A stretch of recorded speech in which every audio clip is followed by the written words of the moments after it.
Something interesting. A mutual friend of ours, Logic. You notoriously hate his fucking music. Some of it, some of it, So, some of it, not all of it. and so, well, okay. But it's interesting to me how you have this before you guys became friendly. I don't know the depth. Friendly. Yeah, I don't know the Let's depth say friendly. of your. Let's say friendly. Yeah, I don't know the depth of your relationship, but before you guys started like chatting and being friendly, Right. you were kind of had a reputation for just fucking hating his music. So what is that like when you go from like hating someone's music and then trying to connect with them personally? I know for you it's not personal, right?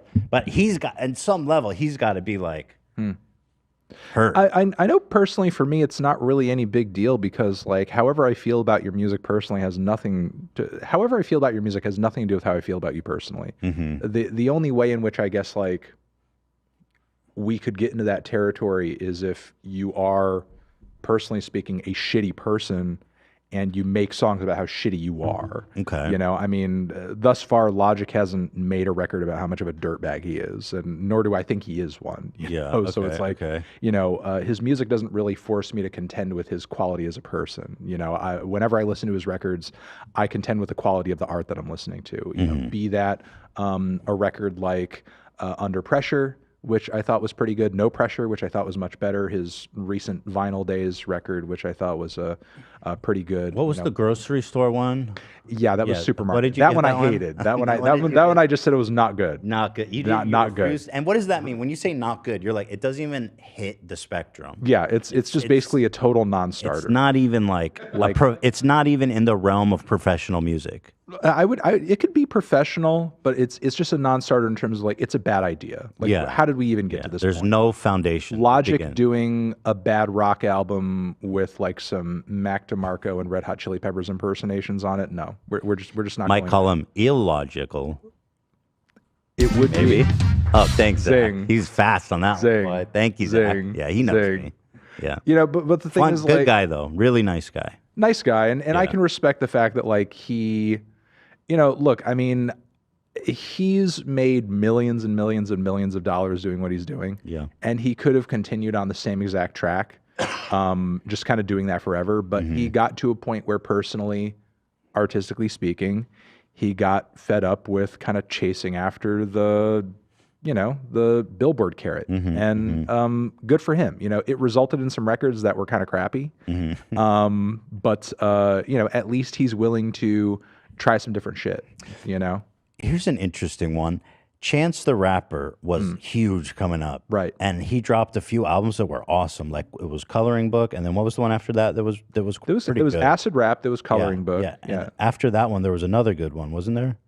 I'm trying to remember, but like those, he had like that mixtape era, and then The Big Day was supposed to be his commercial album debut. So I'm really captivated by his story because like he was coming up, everyone was talking about him, he was popping, and then he dropped an album that was so fucking bad that literally everybody just said nah. Yeah, and he's gone. They're like, nah, bro, you're done. Yeah, he's just kind of like fallen off the map, and it's unfortunate because I do think there's like a lot of talent there, you know, but the thing is like The Big Day is just not really, it's not a great album. In fact, it's a bad album, but simultaneously it's not the album that I think his fans wanted or were expecting, you know, and it's just like a big hulking mess of shit in a way, you know. It's like it's not pared down, it's not focused, there's no direction, so many of the verses are bad and so many of the one-liners are corny, and there's a lot of bum-ass instrumentals on the record too.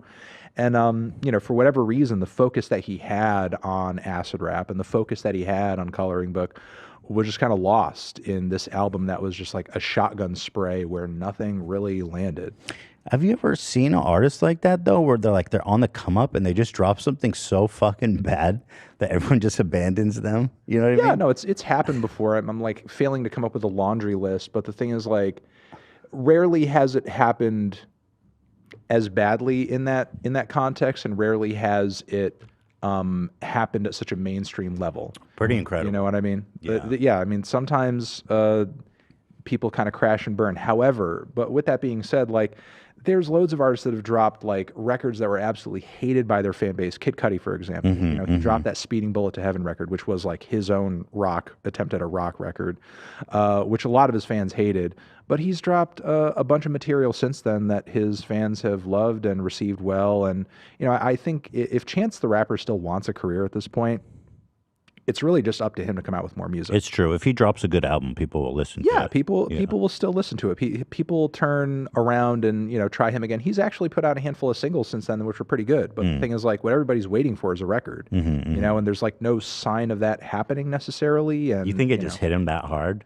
I really have no idea. I mean, it's been a while, man. It's been a while. I mean, it hasn't stopped him from coming out with those songs. Big so Day was in 2019. It's been 4 years. I mean, everything just pre-pandemic feels much further away time-wise than it actually is sometimes. Here's Logic, by the way. He wrote this lyric about you. Feel it in my Jesus bald Christ. spot, Anthony Fantano. You plaid shirt wearing motherfucker, ayo. Ayo, I used to hate you because you shit on my music, but now we homies. I take your criticism and use it. Is that a good rhyme or a little corny? This whole verse is a fucking cornfield, but let's go. See, I love that you can't. You even hate the nod to you. This whole verse was like subsidized by the government. It's such a fucking cornfield. This was made into ethanol. Oh shit! This fucking verse was made into cornflakes. A whole year's supply for the entire country. Poor Logic. I hope you're taking his criticism and using it, as you say. I used to fantasize about murdering. Now me. that's a bit much. I'm trying to. We did have some phone conversations. I'm trying to recall if he said that to me or if this verse was the first time that I heard that from him. And that's genuine. He told you I wanted to kill you. He did tell me over the phone that like my reviews made him very upset, and that sometimes he would be writing in the studio and he'd be like, I want to say this, but what's Anthony Fantano going to think about it? And I literally you're in his head. And I literally said to him, don't give a fuck. Don't give a fuck about what I think. It's like I'm not saying this as like a communication to you personally. If you feel like I feel like, and I've said this before in videos, the artist's struggle is to whatever idea that it is that you have in your head, you figure out a way to make it manifest in real life. Be it sort of like a visual on a canvas or the certain sound of a beat or a musical composition, whatever. That's the struggle. If you feel like you've adequately taken an idea in your head that you're passionate about and you've translated it accurately to whatever medium it is that you're doing, and I feel like Logic has. I mean, I think he expresses himself pretty clearly. I don't think he's a guy who's has any lack of communication skills when it comes to his medium. I think it's really at the end of the day kind of a matter of like taste, aesthetically and message-wise. I don't really, vibe sometimes with the stuff that he's putting across because, again, I do think it is a little corny, like in this sense. But we have a suggestion from the audience. Oh, what is it? Logic's debut country album called Cornfield Subsidies. Sorry, Logic, we love you, but don't kill Anthony. Don't kill me, please. It's not worth it. But you get in his head. You probably do get in other people's head. And we saw that from Drake in a way, which we'll get into later. Yeah, I'm also worried about him killing me too. But like in a way, you really get in people's heads. And I find that very interesting because I don't think there's other critics that have that ability. Because traditionally critics, they're writing and they're in Word and they're printed. And it's like, who gives a fuck? Especially these days. But you got clips, bro. You know what I mean? Yeah, like, and that hits hard. Yeah, are you dropping a double entendre? Like, I got video clips, but then I also got like clips. Are you armed? Like I'm unloading the clip. Are you armed? I'm not armed. No. Okay. Just checking. I read the sign outside that this is a gun-free zone, and I followed the rules. Yeah, thank you. Yeah, we're like a Wild West platoon saloon. Yeah, saloon. Yeah, we check weapons at the door. Let me continue this. He says, choking you to death. Choking me to death. And watching from your point of view till we got friendly. So is he, I assume he's not saying he choked you till you loved him. Wait, choking you to I'm actually, this is hitting me for the first time. Choking you to death and watching from your point of view. He wants to choke me to death, but then he's fantasizing as me watching him choking Sounds me. kinky. Yeah, it does actually kind of sound kinky. It sounds like he wants to get off on the idea of watching him choke. I like that. Me.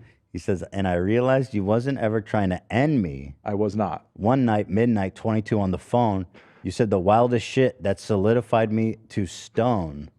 Stone. Sodom Gomorrah reference? Yeah. It's I'm Medusa. I just looked at him in the eye and he turned a rock. You said, you're really testing this theory right now. Right, I am. He's like, yo, it's all good. Yeah. And you're like, nah, fuck. You suck, bro. No, I'm just kidding. I'm putting words in your mouth. You said I built an amazing fan base and career. That's nobody debates that. That's true. Undebatable. I'm successful and I'm fucking worthy to be here. Well, of course. Yeah. And I feel the same way about all artists who I review for the most part. You know, it's very rare that even if it's something that I hate and I don't enjoy at all, that I feel internally like you don't deserve to have the success that you have. You know, because over the years doing what I do and talking with the artists that I have, like, even when you're making music that isn't necessarily great, I realize that in order to sort of get the success that comes with whatever career somebody has, there's a lot of compromises that are made. There's still a lot of effort and work that, you know, goes into that behind the scenes. And there's still a lot of risks involved, you know, with, like, you know, being such a polarizing public figure in a medium that is as hotly contested as music. And putting yourself out there to the degree that anyone does is like really. And even like this with this verse. I mean, you know, for as funny as it is in a lot of ways, like, you can't knock the fact that, like, Logic is putting himself out there big time. And on top of it, like, is Logic the only person that's having these kind of thoughts? Specifically in regards to me? Probably not. There's probably other artists out there who are, like, fantasizing about fucking killing me when they're watching me on YouTube. A lot. And, you know, shitting on their record or whatever. But he's the only one willing to admit it. True. So you have to, like... That's true. That's a really good point. Give him applause for it. I totally agree. And by the way, he called your fans a legion of fuckboy minions. Now here's the thing that I don't... This is the thing I like least about the verse, and just generally, and there's a lot of things you don't like. There's a lot of things I don't like about it. I think Logic, frankly, is a little too quick to sort of, like, presume a great deal of, or even most of the hate that he receives is, like, coming specifically from my fan base. So he's he's trying to do acceptance, but he's in a way coping still a little bit. A little bit. I think there's a bit of a misfire here, you know, frankly, especially given that, like, you know, historically speaking, some of the biggest memes and jokes about him, like, for example, the biracial stuff, I personally have not endorsed. I repeatedly, whenever I see it in, like, either chat on Twitch or in multiple other places, I tell them that, you know, or I say that I don't endorse those jokes. I don't think they're tasteful. I don't think they're good. But isn't that just a reference to how much he talks about it? Yeah, but the thing is, at the end of the day, like, further pushing, you know, into that and sort of just making fun of him for being biracial, or sort of, you know, painting him as being, like, less hard or less relevant or less interesting as a rapper because he's biracial. Well, I think it's ridiculous. Big part of his identity. His story is actually crazy. Yeah, no, for sure. Like, his mom was, like, racist and his dad was black. Yeah, no, and I get that, and I understand that. You know, I'm just saying, like, personally, obviously, you and I know that's, like, one of the biggest jokes out there about him, and that's not anything that I've endorsed in my fan base, or have, like, sort of, you know, pushed in my fan base, or you know, I guess it encouraged them to engage in. You know, there's a lot of, you know, jokes about him that sort of are far outside of, you know, my community of people, you know, who watch my reviews and probably, you know, fall in line with a lot of the opinions that I've given of his music over the years. Some positive, a lot negative. You know, and I would like to think that my fans would, you know, be smart enough to not fucking harass the guy. I don't wish for Logic or any artist that I give a negative review to be harassed. Not any of them? No, just not one. Any of them. Name one you hope gets harassed. Name one artist who I hope gets harassed. I'm not. Name one artist. Just give us the green light, Anthony. To harass somebody. No, I'm not giving the green light to harass anybody. Okay. All right. Nice. I tried. You did good. You passed the test. Yeah, I will say about Bobby Logic, I went to a show of his. You did? Yeah, I've never seen him live. I went with Mac. Me and Mac were hanging out a lot at the time. Mac DeMarco. Okay. And he invited us both to come out, and the audience. It was at the Hollywood Bowl. He sold that bitch out. Of course.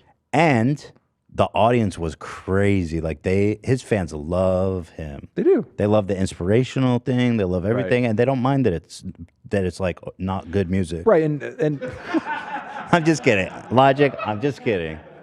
That's the thing, though. A lot of his fans do see him as an inspirational figure, and I think he does a lot for them. I think that's a good thing. You know, I like, you know, you can give him one thing, he inspires his fans in a positive way.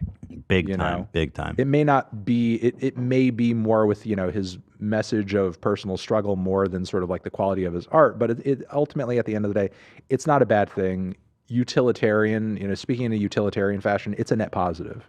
Definitely. You know? I've been to some shows where like the vibe is like fucking bad. It feels like dangerous being there, you know, like bad vibes. And there it was just a bunch of really positive young people that were having fun. And so I think that's something to be proud of, you know. Right. No, for sure.